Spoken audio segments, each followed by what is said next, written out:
Of syllogism का question आगे देखते हैं। हम लोग 3 लेक्चर उसका देख लिए थे। अब उसका देखिए एक क्वेश्चन आपको बता दिए थे कि एक टाइप का क्वेश्चन आपको अगले लेक्चर में बताएंगे। वो क्या था? आइडल टाइप का, आइडल केस क्वेश्चन। इस टाइप का भी क्वेश्चन क्या है एग्जाम में पूछा जाता है, जो मतलब ऑप्शन सी में था। जो इस टाइप का एक भी क्वेश्चन अभी तक हम नहीं करवाए थे, ठीक है। कौन सा ऑप्शन में था? ऑप्शन सी में था। आइडल केस क्वेश्चन कैसे बनता, चलिए उसका कुछ समझते हैं हम लोग कि क्या बनता है आइडल केस का क्वेश्चन। तो आइडल केस क्वेश्चन समझने के लिए ना कुछ पॉइंट आपको सबसे पहले याद करना होगा। वो पॉइंट कौन सा याद करना होगा, तो चलिए आपको दिखाते हैं। वो पॉइंट आपके सामने रहा ये। तो वो जो आइडल केस समझने के लिए आपको ये पॉइंट याद रखना पड़ेगा। पहला पॉइंट आपका क्या लिखा हुआ है? पहला पॉइंट लिखा हुआ है जब दोनों निष्कर्ष के एलिमेंट सेम हो। जब दोनों निष्कर्ष के एलिमेंट क्या होना चाहिए? जब हम लोग कंक्लूजन देखते थे, कंक्लूजन का दोनों एलिमेंट क्या होना चाहिए? सेम होना चाहिए। तो कंक्लूजन का दोनों एलिमेंट क्या होना चाहिए? सेम होना चाहिए। ये मेरा पहला पॉइंट है। आपको क्वेश्चन से सब प्रूफ करके दिखाएंगे सब पॉइंट है कि नहीं है। देखिए उसके बाद क्या बोला? दोनों एलिमेंट के बीच रिलेशन ना हो। जो कंक्लूजन का जो दोनों एलिमेंट है ना, उसके दोनों बीच उसका कोई भी रिलेशन मेरा नहीं होना चाहिए, ठीक है। कोई भी रिलेशन मेरा नहीं होना चाहिए एलिमेंट के बीच। जब एक निष्कर्ष में एक नेगेटिव और दूसरा पॉजिटिव हो, जब निष्कर्ष में पहला नेगेटिव और दूसरा पॉजिटिव हो। चलिए आपको क्वेश्चन के माध्यम से बताते हैं वो कैसा होना चाहिए, ठीक है। और एक होता है complementary pair. Ideal case question बनाने के लिए ना कंप्लीमेंट्री पेयर क्या होता है? देखिए हर एक निष्कर्ष में आप देखिएगा ना, कंप्लीमेंट्री और पहला में आपका नो रहेगा या तो पहला में आपका सम रहेगा। नो रहेगा, सम रहेगा, ये आपका पेयर बनना चाहिए कंक्लूजन में। दूसरा कंक्लूजन क्या बनना चाहिए? ऑल और सम नोट का। किसका बनना चाहिए? ऑल और सम नोट का। और तीसरा क्या बनना चाहिए? सम और सम नोट का। तो चलिए आपको इसके क्वेश्चन के तरीके से बताते हैं कैसे बनाना होगा। तो ये चीज तो समझिए, आपको सब प्रूफ करके क्वेश्चन के तरीके से दिखाते हैं। पहला पॉइंट क्या लिखा हुआ है? जब दोनों निष्कर्ष के एलिमेंट सेम हो। निष्कर्ष का दोनों एलिमेंट क्या होना चाहिए? मेरा सेम होना चाहिए। ये रहा आपका पहला क्वेश्चन सामने। तो प्रूफ पे सीखिए। निष्कर्ष का दोनों एलिमेंट सेम होने का मतलब क्या है? देखिए निष्कर्ष का दोनों एलिमेंट, यहाँ भी ए यहाँ भी सी है, ए सी है पैरा में, यहाँ भी ए है यहाँ भी सी है। देखिए ए सी सी हुआ। निष्कर्ष का दोनों एलिमेंट मेरा सेम हुआ। निष्कर्ष का दोनों एलिमेंट सेम हुआ। ये लाइन मेरा देखिए, ये लाइन मेरा प्रूफ हुआ जब दोनों निष्कर्ष के एलिमेंट सेम हो। पहला लाइन का मतलब समझ में आया? जब निष्कर्ष के दोनों निष्कर्ष के एलिमेंट सेम हो। निष्कर्ष का दोनों एलिमेंट मेरा सेम हो गया, ठीक है। निष्कर्ष का दोनों एलिमेंट मेरा सेम है, ए सी सी, मतलब निष्कर्ष का दोनों एलिमेंट मेरा सेम हो गया। पहला पॉइंट क्लियर, कोई दिक्कत नहीं। चलिए अब दूसरा पॉइंट दिखाते हैं। दूसरा पॉइंट में क्या बोला था? दोनों एलिमेंट के बीच रिलेशन ना हो। तो आप इसको डायग्राम से समझ सकते हैं। देखिए फिर आप इसका डायग्राम बना लीजिए स्टेटमेंट का। तो क्या बोला? Some A are B. क्या बोला? कुछ ए बी है तो बना लीजिए some A are B. Some A are B बना लिए। फिगर में आपको कोई दिक्कत नहीं होना चाहिए। आप लोग नहीं होंगे तो मेरा पहले वीडियो अपलोड है तो बहुत अच्छे से फिगर पता है, वो पहले देखिएगा तब इसको देखिएगा, ठीक है। तब आपको ज्यादा अच्छे से समझ आएगा। उसका क्या बोला? देखिए B R C no, no पहले होगा, नो बी आर सी। कोई भी सी नहीं है, हिंदी में सही लिखा, कोई भी सी नहीं है। कोई भी बी क्या नहीं है? सी नहीं है। तब बताइए आपका कंक्लूजन था स्टेटमेंट, कंक्लूजन में ए और सी था। ए और सी में कोई रिलेशन आपका दिया हुआ है? ए और सी में कोई रिलेशन दिया हुआ है? नहीं दिया हुआ है। यहाँ भी तो आपका वही पॉइंट लिखा था ना, जब दोनों एलिमेंट के बीच रिलेशन ना हो। दोनों एलिमेंट के बीच आपका कोई भी रिलेशन नहीं होना चाहिए। दोनों एलिमेंट के बीच कोई भी रिलेशन नहीं होना चाहिए। तो दो एलिमेंट कौन था? ए और सी। तो ए और सी के बीच में कोई भी रिलेशन मेरा नहीं होना चाहिए। ए और सी के बीच में कोई रिलेशन है? नहीं है। आप लोग नहीं होंगे तो पहले वीडियो में देखिए, उसको बहुत ही बेसिक से बताए, तब आपको ये बहुत अच्छा से समझ में आएगा। और जो स्टार्टिंग है वो देखिए, ए और सी के साथ कोई रिलेशन है? नहीं है। ये भी मेरा पॉइंट क्लियर हो गया, समझ में आया? कोई दिक्कत? फिर तीसरा क्या बोला? जब निष्कर्ष में एक नेगेटिव और दूसरा पॉजिटिव हो। पहला नेगेटिव होना चाहिए, दूसरा पॉजिटिव होना चाहिए। क्या मतलब इसका? देखिए पहला देखिए नो आपका कैसा है? नेगेटिव है। तो एक नेगेटिव हो गया तो दूसरा क्या होना चाहिए? पॉजिटिव। सम क्या है? पॉजिटिव है। ये दोनों का पेयर बनना चाहिए कंप्लीमेंट्री कंक्लूजन में, वो भी आपको भी हम दिखाते हैं, ठीक है। उसके बाद देखिए और क्या हो गया? पॉजिटिव हो गया, सम नोट क्या हो गया, नेगेटिव हो गया, पॉजिटिव और नेगेटिव का आपका बन गया रिलेशन। तो सम क्या हो गया, पॉजिटिव, और सम नोट क्या हो गया, नेगेटिव। तो ये चीज आपको समझ में आया। तब देखिए फिर चौथा, ये चीज में क्लियर। उसके बाद देखिए चौथा, कंप्लीमेंट्री पेयर। कंप्लीमेंट्री पेयर कहने का मतलब है आपका कंक्लूजन में नो और सम का पेयर होना चाहिए, अलग नहीं, नो और सम का ही होना चाहिए, ना कि नो और सम नोट कर दीजिए या सम और ऑल कर दीजिए, ऑल के साथ नो लगा दिए, ये पेयर नहीं। नो के साथ हमेशा कौन सा पेयर बनेगा, सम बनेगा। ऑल के साथ हमेशा कौन सा बनेगा, सम नोट बनेगा, और सम के हमेशा क्या बनेगा, सम नोट बनेगा। चलिए आपको क्वेश्चन में दिखाते हैं। देखिए ये रहा आप लोग के सामने क्वेश्चन। तो देखिए सम के साथ कौन सा रिलेशन बना, देखिए कंप्लीमेंट्री पेयर में बताए तो सम के सामने दूसरा पेन लेते, देखिए सम के साथ किसका है, सम के साथ नो का है, तब मेरा आइदर केस लगेगा, तब मेरा आंसर हो जाएगा वो आइदर में जाएगा। देखिए सम के साथ नो है, एक पॉजिटिव है एक नेगेटिव है। आपको क्या क्या आइदर केस में देखने के लिए बताए। सबसे पहले आप देखिए कि कंक्लूजन का दोनों एलिमेंट सेम है, दोनों कंक्लूजन का दोनों एलिमेंट सेम है, दोनों एलिमेंट मेरा सेम है, इतना क्लियर। उसका बोले पेयर बनना चाहिए सम और नो का या ऑल और सम नोट का, हमेशा आपका पेयर सम और नो का ही बनना चाहिए कि नहीं सम के साथ ऑल का पेयर बन जाए या ऑल के साथ नो का पेयर बन जाए, ऐसा नहीं होना चाहिए। सम के साथ नो का पेयर बना तब मेरा आइदर केस लगेगा, ठीक है, इतना क्लियर। अब देखिए आपको बताते हैं, इतना तक आपको क्लियर, कोई दिक्कत नहीं होना चाहिए।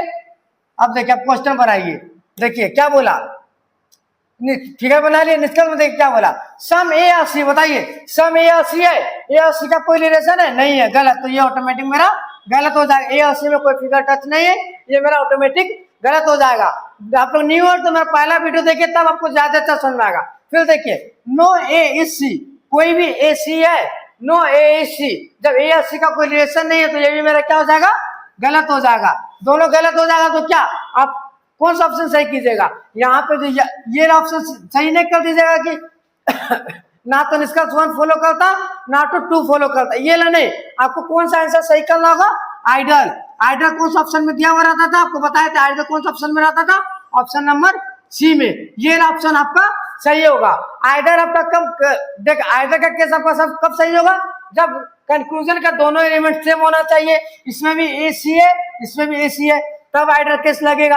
और देखिए कंप्लीमेंट्री पेयर लगना चाहिए सम और नो, सम और नो के साथ होना चाहिए, या ऑल और सम नोट का लगना चाहिए, यही पेयर लगना चाहिए। लेकिन आप बताइए सर ऑल के साथ हम नो का पेयर लगा देते हैं, तो ये आपका गलत हो जाएगा। तो फिर बोलेगा सर ऑल के साथ हम सम का पेयर लगा देते हैं, तो ये भी आपका क्या हो जाएगा, गलत हो जाएगा। हमेशा कौन सा पेयर लगेगा, हमेशा आपका कौन सा पेयर लगेगा, हमेशा आपका लगेगा सम के साथ नो का पेयर लगेगा, और ऑल के साथ किसका पेयर लगेगा, ऑल के साथ सम नोट का पेयर लगेगा। तो क्वेश्चन बनाने से पहले आप ये दो चीज चेक कर लीजिए कि कंक्लूजन में कौन सा पेयर दिया हुआ है, सम नो दिया हुआ तब आइडल रहेगा, अगर अलग रहेगा तो आइडल का केस नहीं लगेगा। ये चीज आप लोग क्लियर, कोई दिक्कत नहीं। चलिए दूसरा क्वेश्चन देखते हैं, दूसरा क्वेश्चन के माध्यम से आपको बताते हैं। देखिए दूसरा पे आपको क्या क्या चेक करने बोले, सबसे पहले चेक कीजिए कंक्लूजन का दोनों एलिमेंट मेरा सेम है। देखिए इसमें बैग है इसमें पेंसिल है, ठीक है, नीचे वाले में बैग और पेंसिल है, देखिए इसमें भी बैग है और इसमें भी, देखिए इसमें गलत लिख दिया, यहाँ पे आपका पेंसिल होना चाहिए, ये क्वेश्चन आपका क्या है, गलत है, यहाँ पे आपका पेंसिल होगा, ठीक है। तो देखिए बैग और पेंसिल दोनों में मेरा एलिमेंट क्या हो गया, सेम हो गया। आया समझ में, कोई दिक्कत नहीं। उसके बाद क्या बोले, कंप्लीमेंट्री पेयर चेक कीजिए। देखिए ऑल है यहाँ सम नोट है, तो ऑल और सम नोट के साथ आपको बोले थे या तो सम और नो के साथ होना चाहिए, या तो सम और नो होना चाहिए, और या तो दूसरा ऑल और सम नोट होना चाहिए। ये चीज समझ में आया, ऑल और सम नोट है मेरा, यहाँ ऑल यहाँ सम नोट, तो ये मेरा यहाँ आइडल का केस लग सकता है। ये चीज आप लोग का क्लियर। तो चलिए अब हम लोग फिगर के माध्यम से देखते हैं, इसको बनाते हैं। तो ये चीज देखिए क्या बोला, ऑल बैग आर पेन, जितना भी बैग है सब क्या है, ऑल बैग आर पेन, सब बैग को पेन के अंदर बना लेते हैं, ऑल बैग आर पेन बन गया। उसके बाद क्या बोला, some pen are pencil, some pen क्या है, सम पेन आपका पेंसिल है, यहाँ तक क्लियर। उसके बाद आप कंक्लूजन चेक कीजिए। ऑल बैग आर पेंसिल, सब बैग पेंसिल है। देखिए बैग आपका ये है, पेंसिल ये है, तो सब बैग पेंसिल है, कुछ भी बैग पेंसिल नहीं है, तो ये आपका क्या है, गलत है। आए समझ में। All bag are pencil, pencil और बैग के साथ कोई रिलेशन है, नहीं है। और रिलेशन भी आपको चेक करने बोले तो देखिए बैग और पेंसिल, बैग और पेंसिल के साथ कोई रिलेशन है, नहीं है, ये भी आपको चेक करके दिखा दिए, गलत। उसके बाद क्या बोला, some bag are not pencil, some bag are not pencil, कोई भी बैग पेंसिल नहीं है। जब ऑल बैग पेंसिल नहीं है तो सम बैग पेंसिल होगा, जब ऑल बैग पेंसिल नहीं है तो सम बैग भी पेंसिल मेरा नहीं हो जाएगा, ये भी मेरा गलत हो जाएगा। तो कौन सा ऑप्शन सही होगा, ऑप्शन मेरा आइदर का सही होगा। आया समझ में, कोई दिक्कत, कोई दिक्कत नहीं। आपको क्या बोले, आइदर का केस में आप 3 पॉइंट आप याद रखिएगा।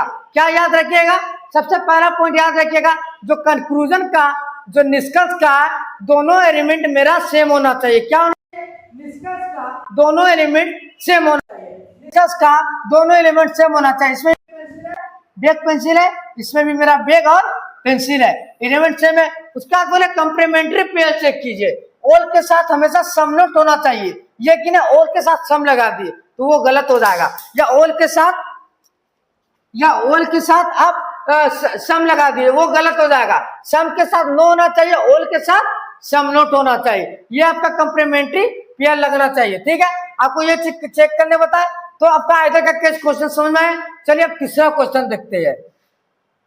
एक पॉइंट और याद रखिए, आपका आइदर का केस का क्वेश्चन में ना ये तो 2 क्वेश्चन दिया हुआ, कम से कम 2 कंक्लूजन जो ना रोंग होना चाहिए, सही नहीं होना चाहिए। अगर सही हो जाएगा तो वो आइदर का केस लगना मुश्किल हो जाता है। ठीक है, तो निष्कर्ष हमेशा आपका गलत ही होता है, निष्कर्ष हमेशा आपका क्या होता है, गलत ही होता है, तब आपका आइदर का केस और आप याद रखिएगा। ठीक है, तो चलिए आपको दिखाते हैं। अब ये क्वेश्चन देखिए, आप बोलिएगा इसमें सबसे पहले देखिए दोनों एलिमेंट सेम है, कंक्लूजन का दोनों एलिमेंट सेम है। देखिए इसमें साइकिल पेन है, इसमें साइकिल कार है, इसमें भी साइकिल कार है, तो दोनों कंक्लूजन का मेरा एलिमेंट सेम हो गया, तो आइदर का केस यहाँ मेरा लगेगा। फिर देखिए कंप्लीमेंट्री पेयर, देखिए सम के साथ किसके होना चाहिए, सम के साथ किसका पेयर होना चाहिए, आपको बताइए सम के साथ किसका होना चाहिए, नो का। आपको बार बार बता रहे सम के साथ किसका पेयर होना चाहिए, सम के साथ आपका हमेशा नो का पेयर होना चाहिए। और ऑल के साथ हमेशा किसका पेयर होना चाहिए, सम नोट का होना चाहिए। ऑल के साथ हमेशा किसका होना चाहिए पेयर, सम नोट का, और सम के साथ नो का। ऐसा कि नहीं सर आप बोले सर सम के साथ हम ऑल लगा देते हैं, सम के साथ ऑल का पेयर लगा देते, तो ये आपका गलत हो जाएगा। ठीक है, आपको हमेशा सम के साथ नो होना चाहिए, ऑल के साथ सम नोट होना चाहिए, ये चीज आप हमेशा याद रखिएगा, तब आपका आइदर केस लगेगा। ठीक है, आपको यहाँ तक क्लियर। उसके बाद बोले तो साइकिल और कार के बीच में कोई रिलेशन मेरा नहीं होना चाहिए, साइकिल और कार के बीच में कोई रिलेशन मेरा नहीं होना चाहिए। तो चलिए चेक करते हैं, कहता है क्या बोला, सम साइकिल और बाइक, सम साइकिल क्या है, बाइक है, कुछ साइकिल क्या है, बाइक है, ये हम बना लिए साइकिल, कुछ साइकिल आपका क्या है, बाइक है। यहाँ तक क्लियर, कोई दिक्कत नहीं। उसके बाद क्या बोला, ऑल बाइक आर कार, जितना भी बाइक है सब क्या है, कार है। देखिए all bike are car, all bike are car, ये बन गया। अब बताइए क्या बोला, some cycle are car, some cycle car, some cycle, कुछ साइकिल कार है, कुछ साइकिल कार है, अब सर साइकिल का कुछ हिस्सा मेरा कार में है, तो ये सही हो जाएगा, तो ये सही हो जाएगा। उसको देखिए दूसरा भी चेक कीजिए, फिर आपको बता रहे नो साइकिल और कार, नो साइकिल और कार, कोई भी साइकिल कार नहीं है, कोई भी साइकिल कार नहीं है, कुछ साइकिल कार है, तो ये मेरा गलत हो जाएगा। तो यहाँ मेरा आइदर का केस लगेगा, यहाँ पे मेरा आइदर का केस लगेगा, ये तो मेरा यहाँ आइदर का केस नहीं लगेगा। आप तो यहाँ सम और नो का देख के आप आइदर का जो ऑप्शन दिया हो रहा था वो आप हमेशा सही कर लेते, तो आपका गलत हो जाता। देखिए ये क्वेश्चन आपको फंसा दिया, सम और नो मेरा आइदर का केस में होता है कंप्लीमेंट्री पेयर, फिर आइदर का केस में क्या होता है, दोनों एलिमेंट मेरा सेम होता है, इसमें एलिमेंट भी आपका सेम दे दिया। तो क्वेश्चन क्या इसमें गेम खेला है, क्वेश्चन इसमें क्या गेम खेला है, सम साइकिल और कार, ये मेरा सही बोल दिया। अगर ये सही बोल दिया तो इसमें आइदर ऑप्शन सही होगा, नहीं होगा। इसमें ओनली वन कंक्लूजन जो फॉलो होता है, ओनली वन कंक्लूजन फॉलो, वो लब मेरा सही हो जाएगा, ओनली वन कंक्लूजन फॉलो, ये मेरा ऑप्शन सही हो जाएगा। आए समझ में। तो देखिए इसमें आइदर का केस नहीं लगा, तो आप ये क्वेश्चन बना के चेक कीजिएगा, ये किने बिन बनाए आप चेक कीजिएगा, कंप्लीमेंट्री पेयर है सम नो और एलिमेंट सेम है, तो चलो आइदर का केस हम लगा देते हैं, आइदर वाला ऑप्शन मेरा सही हो जाएगा। तो आप यहाँ फंस सकते हैं, आप बना के देख लीजिएगा, अगर मेरा सही हो गया तो मेरा ओनली वन कंक्लूजन फॉलो होगा। आपको क्या बोले, आइदर का केस में लगभग आपका दोनों कंक्लूजन क्या होना चाहिए, गलत होना चाहिए। अगर दो कंक्लूजन दिया हो तो दोनों लगभग गलत होना चाहिए, और दो से ज्यादा कंक्लूजन दिया हो तो उसमें कम से कम मेरा दो कंक्लूजन क्या होना चाहिए, गलत होना चाहिए, तब आपका क्या लगेगा, आइदर का केस लगेगा। ये चीज आपका क्लियर। आपको क्या बोले, कंक्लूजन का दोनों आपका पॉइंट रॉन्ग होना चाहिए, दोनों आपका गलत होना चाहिए, तब आपका आइदर का केस लगेगा। अगर एक भी मेरा सही हो जाएगा तब आइदर का केस लगेगा, नहीं लगेगा, वो मेरा गलत हो जाएगा। ये चीज समझ में आया, क्लियर, कोई दिक्कत नहीं। चलिए अब हम लोग नेक्स्ट क्वेश्चन देखते हैं। देखिए ये क्वेश्चन फंसा दिया ना, आप तो बोलते सम नो के साथ कंप्लीमेंट्री पेयर है तो इसको आइदर केस लगा देते, तो ये चीज आपको ध्यान रखना है। चलिए अब हम लोग नेक्स्ट क्वेश्चन देखते हैं। ये क्वेश्चन देखिए, देखिए इसमें भी सम है और सम नोट है, तो इसमें आइदर का केस लग सकता है, कंप्लीमेंट्री पेयर है। अब एलिमेंट चेक कीजिए, एलिमेंट सेम है। देखिए इसमें ए है, इसमें सी है, इसमें भी ए और सी होना चाहिए, इसमें भी ए, इसमें भी सी है, मतलब दोनों कंक्लूजन में मेरा एलिमेंट क्या है, सेम है। अब दोनों में मेरा कोई भी रिलेशन फॉलो नहीं होना चाहिए। चलिए वो भी चेक कर लेते हैं। क्या बोला, ऑल ए आर बी, जितना भी ए है क्या है, ऑल ए आर बी, जितना भी ए है वो क्या है, बी है। ठीक है, यहाँ तो समय उसका क्या बोला, सम बी आर सी, कुछ भी मेरा क्या है, सी है, सम बी आर सी। तो बताइए एक ए और सी का कोई रिलेशन है, मेरा नहीं है। ए और सी के साथ कोई रिलेशन है, नहीं है, तो ये भी मेरा क्या हो गया, स्टेप फॉलो कर गया, आइदर का केस लग सकता है। अब बताइए सम ए और सी, सम ए सी है, कुछ ए सी है, नहीं है, गलत हो जाएगा। सम ए और नॉट सी, कुछ ए सी नहीं है, ये भी गलत हो जाएगा। तो आपको क्या बोले, एक पॉइंट आप याद रखिएगा, और कंक्लूजन में दोनों मेरा रॉन्ग होना चाहिए, तब मेरा आइदर का केस लगेगा। दोनों गलत हो गया तो कौन सा ऑप्शन मेरा सही होगा, आइदर वाला मेरा सही होगा। आइदर का जो भी ऑप्शन होगा मेरा वो करेक्ट हो जाएगा। ये चीज आपको समझ में आया, कोई दिक्कत नहीं यहाँ पे होगा। तो हम लोग यहाँ पे आइदर का केस आपको बता दिए अच्छे से। आइदर का केस में आपको क्या बताए, फिर से यहाँ पे देखिए, आपको सब पॉइंट प्रूफ करके बता दिए। सबसे पहले क्या चेक करना, आपका चेक करना है कि दो कंक्लूजन का दोनों एलिमेंट मेरा सेम है कि नहीं है। सबसे पहले आपको बताइए क्या चेक करना है, कंक्लूजन का दोनों एलिमेंट मेरा सेम है या नहीं है, वो चेक कर लिए। उसके बाद आप चेक कर लीजिए जो मेरा कंक्लूजन है उसके बीच में कोई भी रिलेशन नहीं होना चाहिए। जैसे ए और सी मिला तो दोनों के बीच मेरा क्या नहीं होना चाहिए, कोई भी रिलेशन मेरा नहीं होना चाहिए। तीसरा पॉइंट आपको क्या बताया था कि कंप्लीमेंट्री पेयर नहीं हो, कंप्लीमेंट्री पेयर आपका हमेशा होना चाहिए, नो के साथ आपका हमेशा सम होना चाहिए, और ऑल के साथ हमेशा सम नोट होना चाहिए। ये कि नहीं ऑल के साथ सिर्फ सम नोट ना हो तो वो आपका गलत हो जाएगा। तो नो के साथ हमेशा सम होना चाहिए, सम के साथ हमेशा नो होना चाहिए, ऑल के साथ हमेशा सम नोट होना चाहिए, सम नोट के साथ हमेशा ऑल होना चाहिए, सम के साथ हमेशा सम नोट होना चाहिए, सम नोट के हमेशा सम होना चाहिए। तो ये 3 पॉइंट आप हमेशा याद रखिएगा।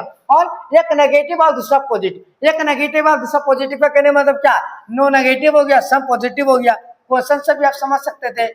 देखिए सम ए सी आपका पॉजिटिव हो गया, नो ए सी में नेगेटिव हो गया। तो ये चीज आपको समझ में आया होगा। तो यहाँ पे मेरा सिलोरिज्म का चैप्टर कंप्लीट हो जाता है। आपका आइडर का केस भी बहुत अच्छे तरीके से बता दिए। आप आपको इसमें कोई भी क्वेश्चन में दिक्कत नहीं आएगा। अब आपको पूरा क्वेश्चन कंप्लीट हो गया। अब आपका काम है कि इसका पे प्रैक्टिस सेट लगाइए। मेरा यहाँ कंप्लीट हो गया, आप इसका एक अच्छा सा नोट्स बनाइए और क्वेश्चन का प्रैक्टिस सेट लगाइए। अगर गलत होता है, नहीं बनता है तो हमसे पूछिएगा, कमेंट बॉक्स में बताइएगा, हम आपको बताएंगे। तो आशा करते हैं आपको सिलोरिज्म का चैप्टर अच्छे से समझ में आ गया होगा। अगर पसंद आया होगा तो वीडियो को लाइक और चैनल को सब्सक्राइब जरूर कीजिएगा और अपने दोस्तों के बीच शेयर जरूर कीजिएगा। चलिए धन्यवाद, मिलते हैं नेक्स्ट सेशन में।